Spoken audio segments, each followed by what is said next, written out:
Peace, I'm Max Resitor from Slam, and today I'm joined by someone who needs no introduction. You know who he is, you know his accomplishments, but biggest among them are that he expanded our collective basketball imagination. So for that, Stephen Curry, thank you very much. Absolutely. Appreciate that. Thanks for having me. And one favor, I want you to take us all the way into this land of basketball detail and minutia that you've been granting the kids with, because I think it's an amazing thing that you're showing us and everyone on camera the real work that goes in. You've been telling it to the kids, and I'm hoping you can share what is the smallest detail of basketball that you can share with us. Probably breathing. My skills coach, Brandon Payne, always talks about breathing is a skill.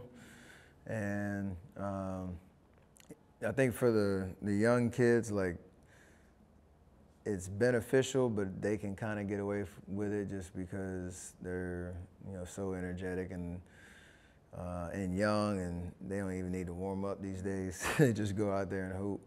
But the deeper you get into your career, being able to control your breathing, like recovery, controlling your nerves, all those type of things, I've really tried to master that in the last 5-6 years. But that's probably, nobody would really know you're doing it when you're doing it. Physical and mental at the same time? Exactly.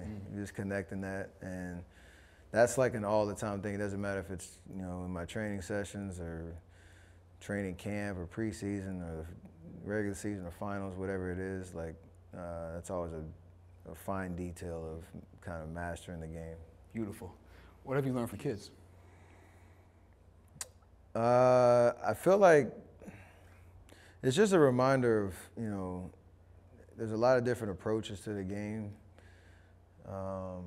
They're so talented and skilled.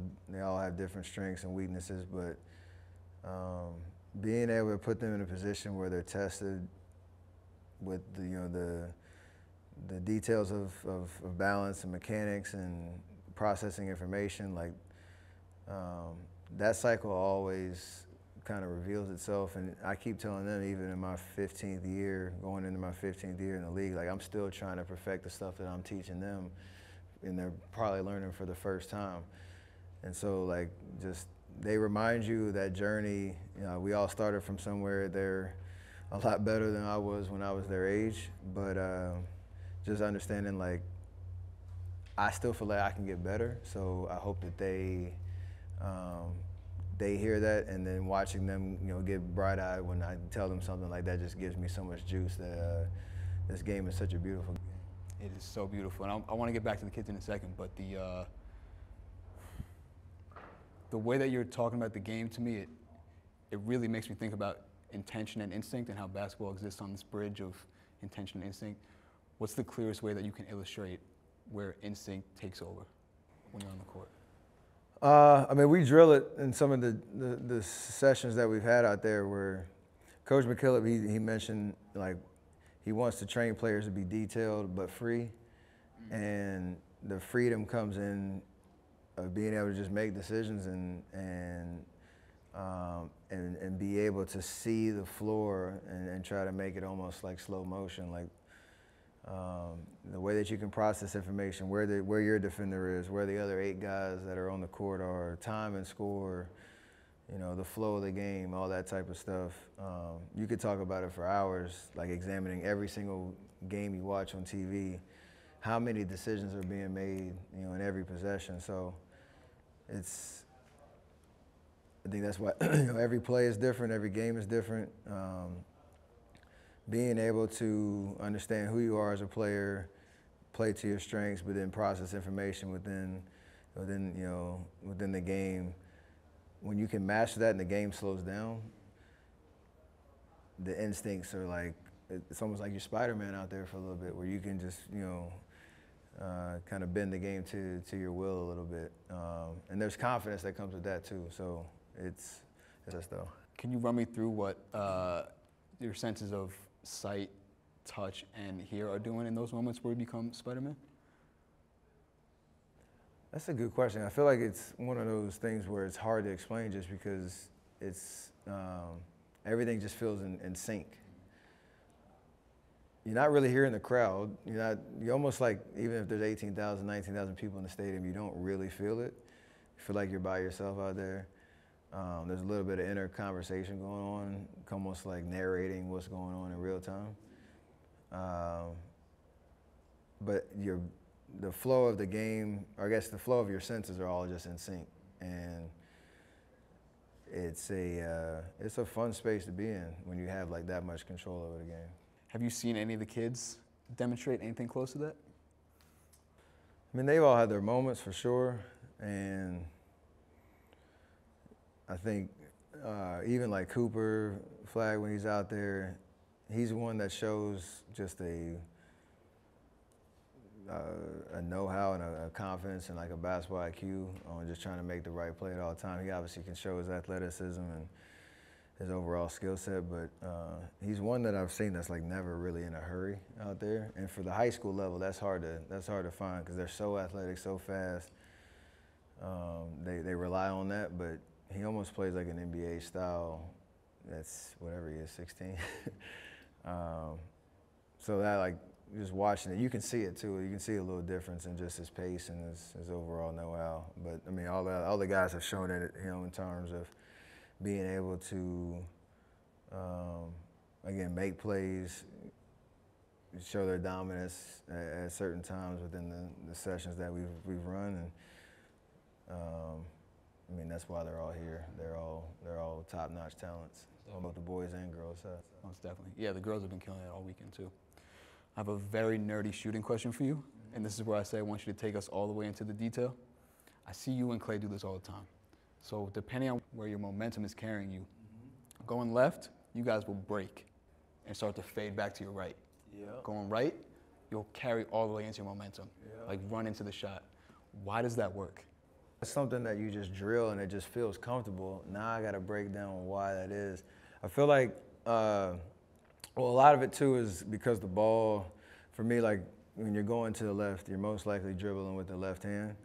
And so it's really hard to take your last dribble and do a pickup. We're getting really nerdy now. Dribble the last ball, or your last dribble, pick it up, and it's coming back to the right hand at some point. So that momentum almost slows your whole body down to a certain extent. And then to get power and all that, you're carrying that energy up as opposed to letting it carry you in that same direction. Conversely, on the right side,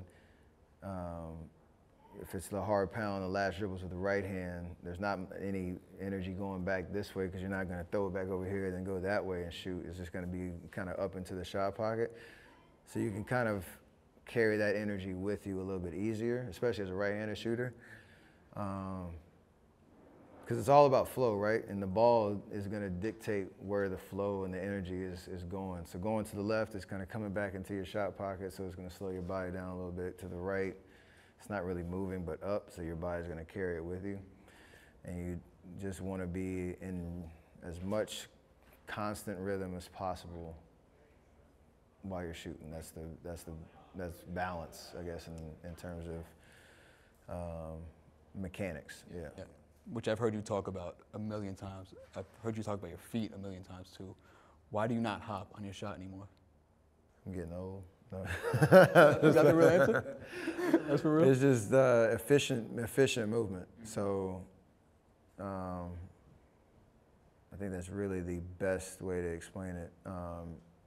When you create space or however you're doing it, the last thing you want to do is give up that space by unnecessary movements. So maybe just getting a little bit more efficient with getting off the ground quicker.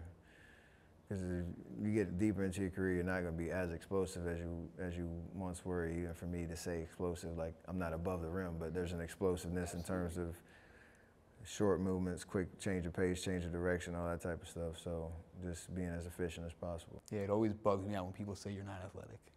There's a lot of different definitions of that term. Athleticism, hand-eye coordination, all that. I'm somewhere in there. Last night you got to give the kids the Curry 11 for the first time. I know you can't share a ton about it. What can you tell us about the Curry 11 at this moment?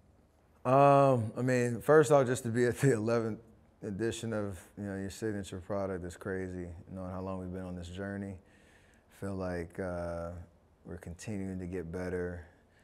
with not just the innovation behind the shoes and the technology that we have in there, and there's more flow, which is something we've been doing since Curry 8, and so continue to elevate that that tech, adding a couple of layers on the upper that we'll share a little bit more detail later, but it's just the next edition of a product that's really helped me in terms of traction, in terms of changing direction and being able to have that good fit out there on the court. And then what I feel like we've developed in terms of the storytelling around the colorways and all that, that's something that we want to share throughout this whole journey. So looking forward to truly unveiling it come this fall.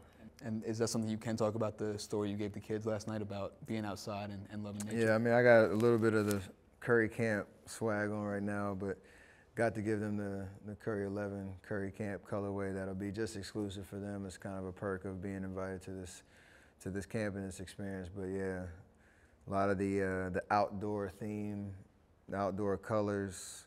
Like we told them, we're going camping, so I wanted to bring that colorway story throughout all the product that we did for the camp this year, and the one that they got, it screams that. So I think they loved it. Well, I can speak on a lot of people and say that we appreciate what you've done for the game. So absolutely, appreciate you. Absolutely. Yes, sir.